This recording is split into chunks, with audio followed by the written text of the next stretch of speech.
सरकारलाई दिएको समर्थन फिर्ता लिने राष्ट्रिय स्वतन्त्र पार्टीको संकेत, संसदीय दल र केन्द्रीय समितिको संयुक्त बैठक जारी। सत्ता नेतृत्वकर्ता दलका शीर्ष नेताले एकल निर्णय गरेको एकीकृत समाजवादीको आरोप। मुलुकमा देखिएको आर्थिक सङ्कटको समाधान गर्दै सुशासन कायम गर्न सरकार प्रतिबद्ध रहेको प्रधानमन्त्री दाहालको भनाई। जनताको मनोभावना अनुसार काम गर्ने प्रतिबद्धता। बेलायतका महाराज चार्ल्स तृतीयको राज्याभिषेक शनिबार हुँदै विश्व समुदायको चासो। विश्वमा खाद्यवस्तुको मूल्य बढेको संयुक्त राष्ट्रसङ्घको तथ्याङ्क। र शहीद स्मारक एलिमेन्ट्री फुटबलमा जावलाखेल युथ क्लब कुमलटारसँग पराजित। हिमालयन शेर्पाद्वारा विभागीय नेपाल पुलिस 2-1 गोल अन्तरले पराजित। नमस्कार, कान्तिपुर डायरीका साथमा साथी नवीन र सूरज। समाचार अब विस्तारमा। राष्ट्रिय स्वतन्त्र पार्टीको संसदीय दल र केन्द्रीय समितिको संयुक्त बैठक अहिले बसिरहेको छ। प्रधानमन्त्री पुष्पकमल दाहाल नेतृत्वको सरकारलाई दिएको समर्थन फिर्ता लिने वा सरकारमा जाने भन्ने विषयमा छलफल केन्द्रित छ। रासोपाले सरकारलाई दिएको समर्थन फिर्ता लिने या सरकारमा जाने भन्ने विषयमा आज निर्णय हुने तयारी गरेको हो। पछिल्लो समय रासोपालाई सरकारमा ल्याउने तयारी भइरहँदा प्रधानमन्त्री दाहालले मन्त्री परिषदमा 3 जना मन्त्री थप गर्नु भएको छ। रासोपाले यसअघि सम्हालेका मन्त्रालय पाए सरकारमा जाने मनसाय बनाएका समयमा प्रधानमन्त्री दाहालले मन्त्री परिषदलाई करिब पूर्णता दिनु भएको हो। रासोपाले यस्तो अवस्थामा मन्त्रीमण्डल पुनर्गठन हुने सम्भावना नभए सरकारलाई दिएको समर्थन फिर्ता लिने तयारी गरेको एक नेताले बताएका छन्।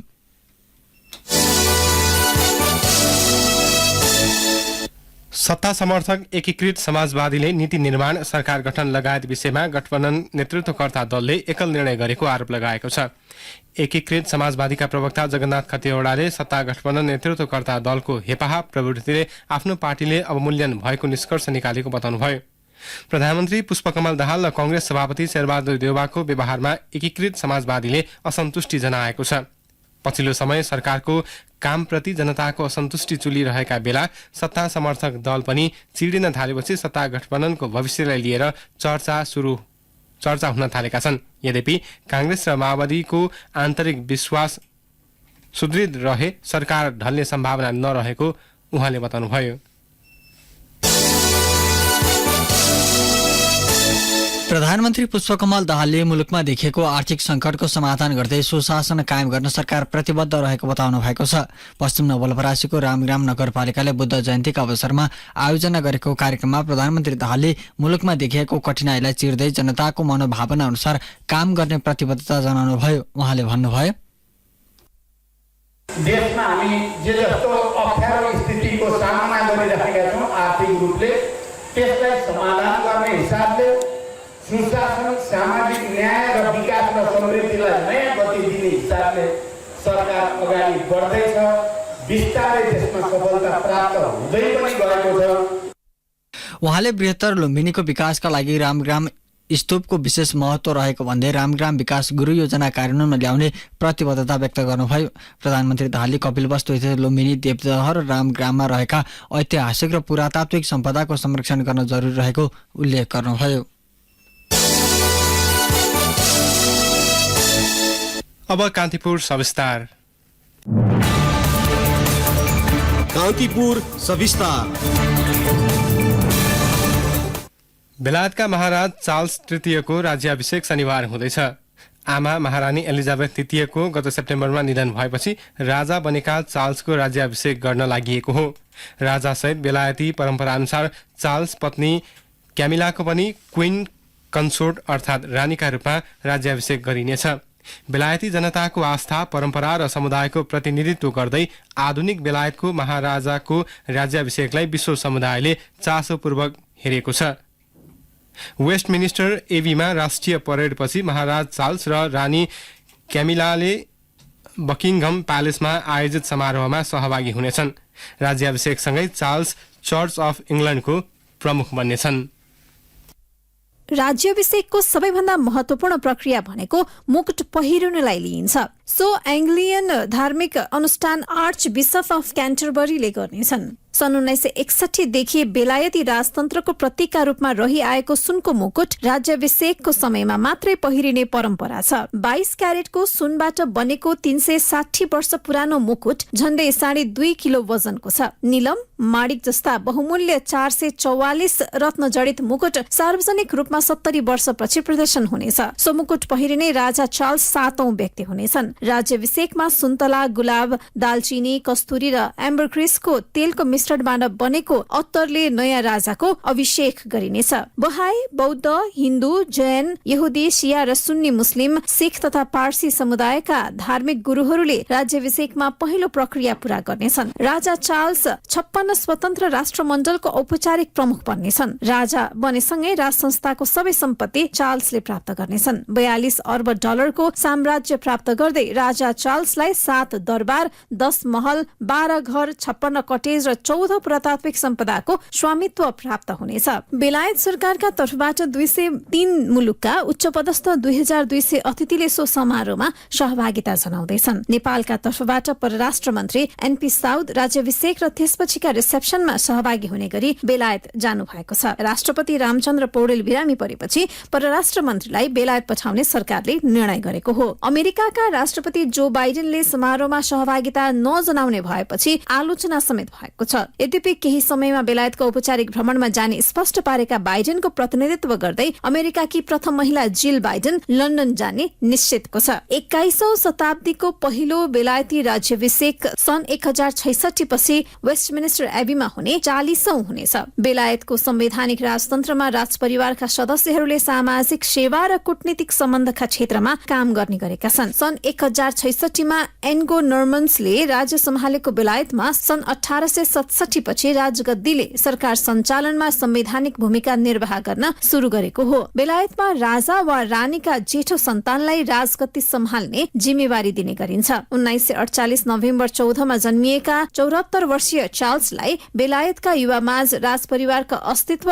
र विश्वास कायम राख्ने चुनौती रहेको बताइन्छ। बेलायती वायु सेना र नौसेनामा सेवा गरेका चार्ल्स कुशल पाइलट समेत हुन्। बेलायत सहित विश्व राजनीतिका गम्भीर विषयमा चासो र टिप्पणी गर्ने स्वभाव भएका चार्ल्सको भूमिका आमा महारानी एलिजाबेथको भन्दा फरक हुने आकलन गरिएका छन्। बेलायतमा अल्पसंख्यकहरूको पक्षमा चासो दिने चार्ल्स वातावरण, जलवायु परिवर्तन, जथाभाविक शहरीकरण विरुद्ध वकालत गर्दै आएका छन्। विवादास्पद वैवाहिक र पारिवारिक समस्या भएका चार्ल्सको छवि सबै बेलायती माझ लोकप्रिय नभएका कारण पनि राजपरिवारको गरिमा कायम राख्नुपर्ने दबाव चार्ल्समाथि छ। पत्नी राजकुमारी डायनासँगको सम्बन्ध विच्छेद र त्यसपछि सवारी दुर्घटनामा भएको निधन तथा छोराहरूसँगको सम्बन्ध, महारानी केमिलासँगको दोस्रो बिहेसँगै हालै कान्छो छोरा ह्यारीले राजपरिवार त्याग्ने जस्ता निर्णयबाट बेलायती राजपरिवारको छविमा धक्का लागेको छ। संवैधानिक राजपरिवारले राज्यको सम्पत्तिको दुरुपयोग गरेको तथा सो परिवारका कारण मुलुकमा आर्थिक भार बढेको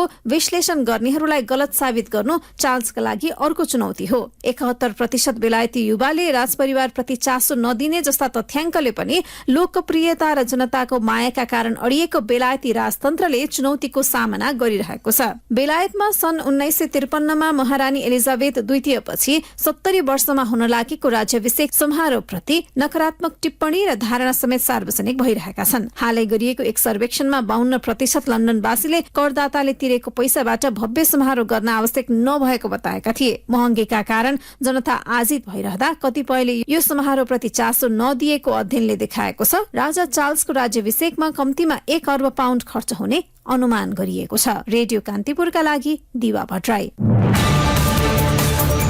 कान्तिपुर सविस्तार।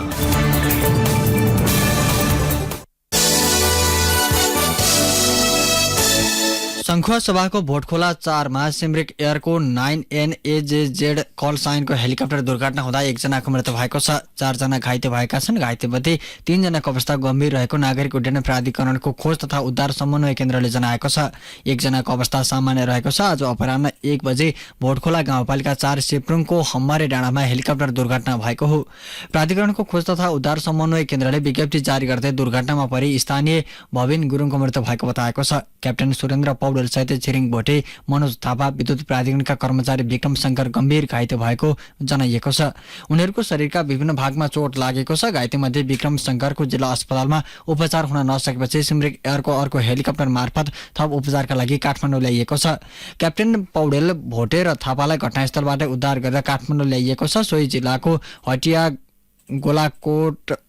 गोलाकोबाट अप्पर अरुण जलविद्युत आयोजना 1061 मेगावाटको सामग्री बोकेर उडेको हेलिकप्टर 4 जना यात्रु लिएर फर्कने क्रममा सिप्रुङको हम्मरे डाँडामा दुर्घटनामा परेको थियो। कान्तिपुर डायरीमा अब ब्रेकको पालो। अब बाँकी प्रसंग। वैशाख शुक्ल पूर्णिमाका दिन आज 2567औं बुद्ध जयन्ती भगवान बुद्ध प्रति आस्था प्रकट गरी मनाइएको छ। बुद्ध जयन्ती बौद्ध धर्मावलम्बी र अन्य विभिन्न समुदायले समेत श्रद्धा र भक्तिपूर्वक मनाउने गर्दछन्। लुम्बिनीको बोध गयामा ईसा पूर्व 563 अर्थात् 2567 वर्ष अघि सिद्धार्थ गौतमको जन्म भएको थियो। राजा सुधोधन र रानी मायादेवीको सुपुत्रका रूपमा जन्मिएका सिद्धार्थ गौतम 29 वर्षको उमेरमा घरबार र दरबार त्यागी ज्ञानको खोजीमा लागेका थिए। 6 वर्षको तपस्यापछि 35 वर्षको उमेरमा ईसा पूर्व 528 मा भारतको बौद्ध गयामा वैशाख शुक्ल पूर्णिमाकै दिन सिद्धार्थ गौतमलाई बुद्धत्व प्राप्ति भएपछि भगवान बुद्धका रूपमा विश्व प्रसिद्धि पाएका थिए। हिन्दू दर्शनले बुद्धलाई विष्णु भगवानको 9औं अवतार मान्दछन्। यसै कारण वैशाख शुक्ल पूर्णिमामा हिन्दू र बौद्ध दुवै धर्मावलम्बीले बुद्धलाई पूजा गरी बुद्ध जयन्ती मनाउँछन्। यसैबीच किराँत समुदायले उभौली पर्व आज हर्षोल्लासका साथ मनाएका छन्। वैशाख शुक्ल पूर्णिमाका दिन उभौली पर्व विशेष गरी किराँत समुदायका राई, लिम्बू, सुनुवार र याख्या जातिले मनाउने गर्दछन्। उभौलीका दिन प्रकृति र भूमिको पूजा गर्ने गरिन्छ। उभौलीका अवसरमा साकेला चण्डी नाच प्रदर्शन गरिन्छ। अन्नबाली सप्रियोस् र खाद्यान्नको अभाव नहोस् भन्ने कामना सहित किराँत समुदायले यो पर्व मनाउने गर्दछन्। किराँत समुदायले वैशाख पूर्णिमामा उभौली र मंसिर पूर्णिमामा उधौली पर्व मनाउने गर्दछन्। उभौलीलाई बाली लगाउने र उधौलीलाई थन्क्याएर अवसरका रूपमा मनाइन्छ।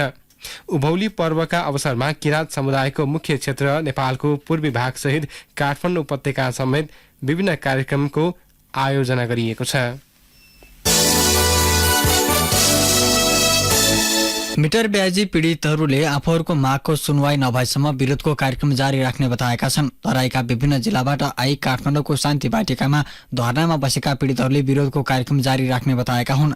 नवलपरासी, महोत्तरी, सर्लाही लगायतका जिल्लाबाट आएका उनीहरूले धरनालाई निरन्तरता दिएका छन्। मिटर ब्याजी पीडितले राजनैतिक रूपमा दृष्टिबन्धक, तम्सोक, छिनुवा र चेक बााउन्स अवैध घोषणा हुनुपर्ने माग गरेका छन्। छिनोफानो भइसकेको भए पुनरावेदन हुनुपर्ने, पक्राउ पूर्जी रोक्नुपर्ने माग पीडितहरूले अघि सारेका छन्। साथै जेलमा भएका पीडितहरूलाई ससम्मान रिहा गर्नुपर्ने उनीहरूको माग छ। राष्ट्रपति रामचन्द्र पौडेलले बुधबार मिटर ब्याजीलाई कारबाही गर्न मुलुकी अपराध संहिता संशोधन गर्ने अध्यादेश जारी गर्नुभएको थियो। सरकारको सिफारिसमा राष्ट्रपति पौडेलले बुधबार मुलुकी अपराध संहिता सम्बन्धी केही नेपाल ऐनलाई संशोधन गर्ने अध्यादेश 2080 जारी गर्नुभएको थियो। सरकारले हुलाकी राजमार्गको बेतौना विराटनगर सडक खण्डको समस्या तत्काल समाधान गर्न मातहतका निकायलाई निर्देशन दिएको छ। भौतिक पूर्वाधार तथा यातायात मन्त्री प्रकाश ज्वालाले 1 महिनादेखि ठप्प रहेको बेतौना विराटनगर सडक खण्डको समस्या तत्काल समाधान गर्न निर्देशन दिनुभएको हो। ठेकेदारको लापरवाहीका कारण बेतौनादेखि विराटनगरसम्मको 18 किलोमिटरमा सञ्चालित 2 ठेक्काको निर्माण कार्य करिब 1 महिनादेखि ठप्प छ। सो सडक खण्ड विस्तारका लागि PS गजुरमुखी मोडियन जेवीले 2076 कार्तिकमा ठेक्का लिएकोमा 2079 कार्तिक 23 भित्र सम्पन्न गर्नुपर्ने सम्झौता भएको थियो। यद्यपि हालसम्म भौतिक प्रगति 35% मात्रै छ। समयमै काम नसकिँदा ठेक्काको अवधि 1 वर्ष थपिएको छ। ठेकेदार कम्पनीले काम ठप्प पारेको भन्दै भौतिक पूर्वाधार तथा यातायात मन्त्री ज्वालाले सडक विभाग र इटहरी कार्यालयका आयोजना प्रमुखलाई टेलिफोन गरी तत्काल निर्माण कम्पनीलाई कारबाही गर्न निर्देशन समेत दिनुभएको छ। 1 महिनादेखि निर्माण कार्य रोकिएपछि आयोजनाको इटहरी कार्यालयले निर्माण सुरु गर्न निर्माण व्यवसायीलाई लिखित पत्राचार समेत गरिसकेको छ। समयमै निर्माण सक्ने गरी तत्काल काम नथाले निर्माण व्यवसायीलाई कारबाहीको प्रक्रिया अघि बढाइने आयोजनाले चेतावनी दिएको हो। नेकपा एमाले सचिवालय बैठक बोलाएको छ। एमाले प्रचार विभागका उपप्रमुख विष्णु रिजालले यही वैशाख 26 गते सचिवालय बैठक बोलाइएको जानकारी दिनुभयो। उपप्रमुख रिजालका अनुसार ललितपुर स्थित पार्टी मुख्यालयमा बस्ने सचिवालय बैठकले आगामी केन्द्रीय कमिटी बैठकको एजेन्डा तय गर्नेछ। एमालेको केन्द्रीय कमिटी बैठक झापामा यही वैशाख 28 देखि 30 गतेसम्म बस्दैछ। गत मङ्सिर 4 गते प्रतिनिधि सभा र प्रदेशसभाको निर्वाचनपछि एमालेको केन्द्रीय कमिटी बैठक पहिलो पटक बस्न लागेको हो।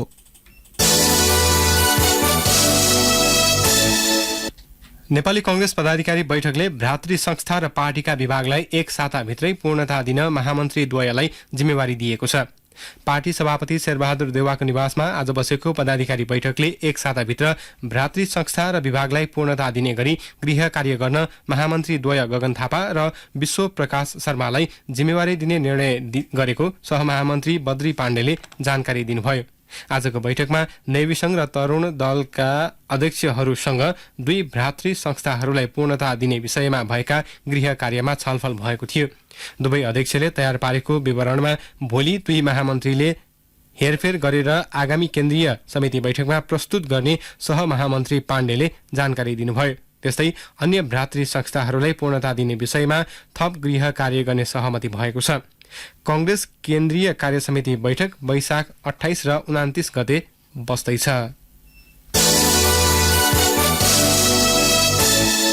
मुगुको चङ्खेली गाउँपालिकाले विद्यालयलाई अझै पाठ्य पुस्तक वितरण गरेको छैन। पुस्तक ढुवानीकर्ताले गाउँपालिकाकै सल्लाहको गोदामसम्म पुस्तक पुर्याए पनि गाउँपालिकाले पाठ्य पुस्तक नबुझेपछि विद्यार्थी पुस्तक विहीन भएका छन्। गाउँपालिका अध्यक्ष प्यारीलाल शाहीले गाउँपालिकामा पाठ्य पुस्तक नआइपुगेकाले वितरण नगरेको बताउनुभयो। रेडियो कान्तिपुरसँग कुरा गर्दै उहाँले पाठ्य पुस्तक आइ नपुगेकाले वितरण गर्न नसकेको बताउनुभयो। शैक्षिक सत्र सुरु भइसक्दा पनि विद्यार्थीको हातमा पाठ्य पुस्तक पुग्न सकेको छैन। गाउँपालिकामा 1 महिना अगाडि पुस्तक पुगे पनि गाउँपालिकाले लापरवाही गरेको अभिभावकको गुनासो छ।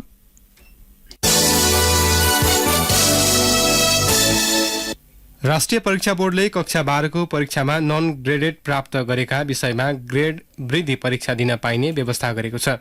राष्ट्रिय परीक्षा बोर्डको प्रस्तावमा शिक्षा विज्ञान तथा प्रविधि मन्त्री स्तरीयबाट लेटर ग्रेडिङ निर्देशिकालाई संशोधन गर्ने निर्णय भएको हो।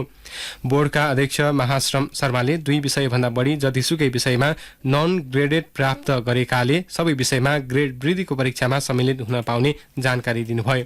35% भन्दा कम प्राप्त गर्नेले नन ग्रेडेडमा वर्गीकृत हुने व्यवस्था छ। नन ग्रेडेड प्राप्त गर्ने मात्र ग्रेड वृद्धिको परीक्षामा सहभागी हुन पाउने व्यवस्था गरिएको छ। कान्तिपुर डायरीमा अब गोर्खा डायरीको पालो।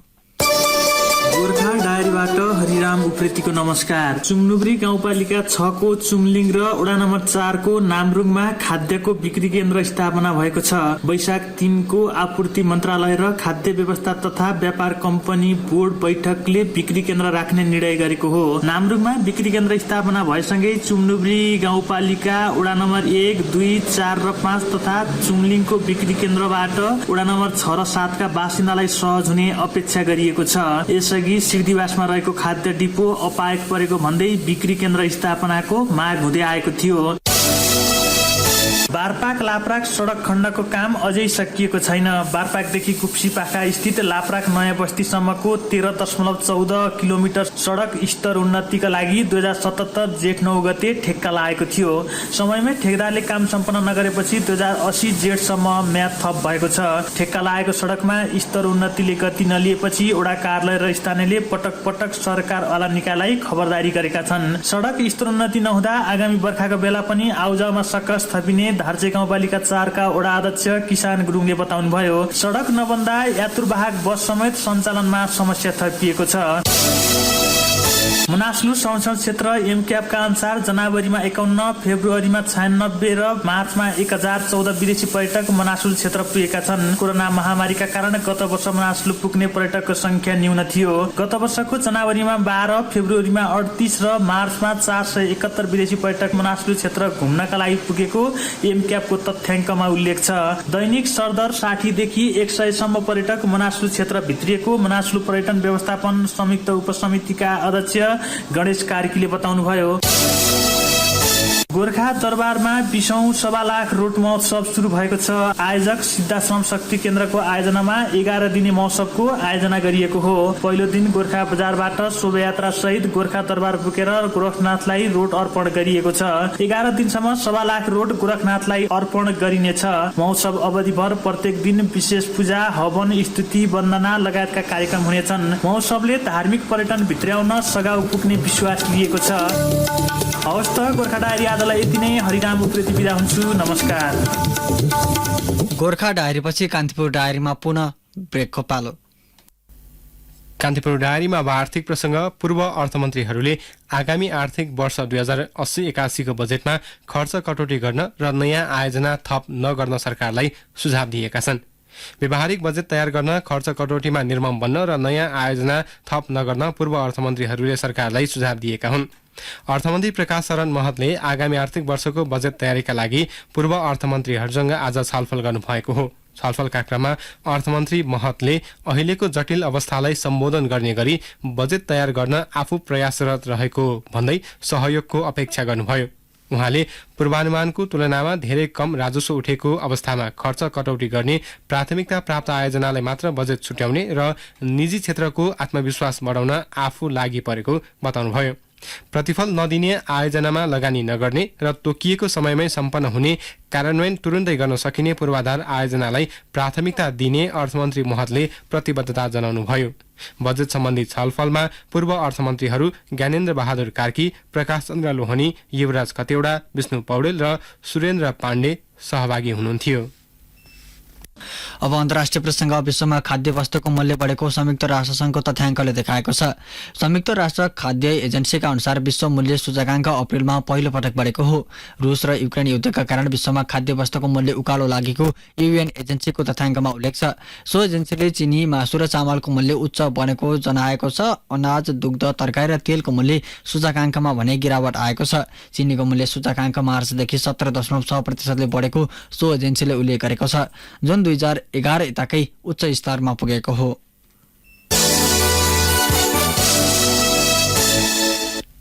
रुसका राष्ट्रपतिको कार्यालयमा भएको ड्रोन आक्रमणमा अमेरिकी संलग्नता रहेको मस्कोको आरोपप्रति वाशिंटनले खण्डन गरेको छ। राष्ट्रपति भ्लादिमिर पुटिनको हत्याको योजनासहित अमेरिकी सहयोगमा सो आक्रमण भएको रुसले आरोप लगाएको थियो। रुसका राष्ट्रपति पुटिन कार्यालयमा नभएको समयमा सो आक्रमण भएको थियो। अमेरिकाको राष्ट्रिय सुरक्षा सम्बन्धी प्रवक्ता जोन कर्बीले रुसी आरोप निराधार भएको बताउनु भएको छ। युक्रेनले पनि आक्रमणमा आफ्नो संलग्नता नरहेको स्पष्ट पारेको छ। राष्ट्रपति पुटिन कार्यालयमा नभएको समयमा रुस आफैले आक्रमण गराएर युद्धलाई थप बढाउने षड्यन्त्र रचेको युक्रेनको आरोप छ। मध्य मस्को स्थित क्रेमलिनको विशाल सरकारी भवनमा ड्रोन आक्रमण भएको भिडियो रुस सरकारले सार्वजनिक गरेको थियो। अन्तर्राष्ट्रिय अपराध अदालत आइसिसीमा युक्रेनका राष्ट्रपति भोलोदिमिर जेलेन्स्कीले भ्रमण गरे लगत्तै क्रेमलिनमाथि आक्रमण हुनुले युद्ध थप भड्काउने रुसी प्रयासका रूपमा व्याख्या गरिएको छ।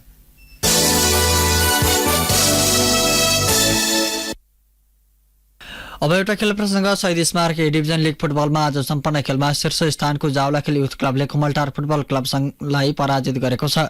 ललितपुरको 7 बाटो स्थित एन्भा कम्प्लेक्सको मैदानमा सम्पन्न खेलमा जावलाखेल कुमलटारसँग 4-2 गोल अन्तरले पराजित भएको। विदेशी खेलाडी स्टेफन सामरेको उत्कृष्ट प्रदर्शनमा कुमलटारले जावलाखेललाई पाखा लगाएको हो। उनी एक्लैले 3 गोल गर्न सफल भए। त्यस्तै मेसुके ओलेमौले खेलको इन्जुरी समयमा 1 गोल थप्दै टोलीलाई जित दिलाएका हुन्। शीर्ष स्थानको जावलाखेलका लागि रोहित सुब्बा र विपिन कणेलले समान 1-1 गोल फर्काए पनि जितका लागि पर्याप्त हुन सकेन। यद्यपि पराजित भएको जावलाखेल अझै पनि शीर्ष स्थानमै कायमै छ। उसको 15 खेलबाट 24 अङ्क छ। यता आफूलाई 11औं स्थानमा ल्याउन सफल कुमलटारले समान खेलबाट 17 अङ्क जोडेको छ। यसैबीच काठमाडौँको त्रिपुरेश्वर स्थित दशरथ रङ्गशालामा सम्पन्न अर्को खेलमा हिमालयन शेर्पाले विभागीय नेपाल पुलिस क्लबलाई 2-1 गोल अन्तरले पराजित गरेको छ। रोमाञ्चक बनेको खेलमा पुलिसले पाएको विभिन्न उत्कृष्ट मौका गुमाएको थियो। हिमालयनको जितका लागि अबयोमी फाकुल्नेले 14औं मिनेटमा गोल गर्दै अग्रता दिलाएका थिए। 30औं मिनेटमा सुजन राईको गोलबाट पुलिसले खेललाई बराबरीमा फर्काएको थियो। पहिलो हाफ 1-1 गोलको बराबरीमा सकिएको खेलमा 51औं मिनेटमा अमृत श्रेष्ठको गोल मार्फत हिमालयनले आफ्नो अग्रता मजबुत बनाएको थियो। यसबीचमा पुलिसले पाएको केही अवसरको सदुपयोग गर्न नसक्दा पराजित भएको हो। विजयी भएको हिमालयन 15 खेलबाट 20 अङ्कका साथ 7औं स्थानमा उक्लिएको छ। समान खेलको पुलिस भने 13औं स्थानमा झरेको छ। अन्त्यमा प्रमुख प्रसङ्ग पुनः एकपटक। सरकारलाई दिएको समर्थन फिर्ता लिने राष्ट्रिय स्वतन्त्र पार्टीको संकेत, संसदीय दल र केन्द्रीय समितिको संयुक्त बैठक जारी। सत्ता नेतृत्वकर्ता दलका शीर्ष नेताले एकल निर्णय गरेको एकीकृत समाजवादीको आरोप। मुलुकमा देखिएको आर्थिक संकटको समाधान गर्दै सुशासन कायम गर्न सरकार प्रतिबद्ध रहेको प्रधानमन्त्री दाहालको भनाई। जनताको मनोभावना अनुसार काम गर्ने प्रतिबद्धता। बेलायतका महाराज चार्ल्स तृतीयको राज्याभिषेक शनिबार हुँदै विश्व समुदायको चासो। विश्वमा खाद्य वस्तुको मूल्य बढेको संयुक्त राष्ट्रसङ्घको तथ्याङ्क। र शहीद स्मारक ए डिभिजन लिग फुटबलमा खुमलटार विजयी। अर्को खेलमा हिमालयन शेर्पाद्वारा विभागीय नेपाल पुलिस क्लब 2-1 गोल अन्तरले पराजित। हवस् त यिनै प्रसङ्गसँगै कान्तिपुर डायरीको यो बुलेटिन अहिलेलाई यहीँ सकिन्छ। नवीन र सूरज बिदा हुन्छौँ। नमस्कार।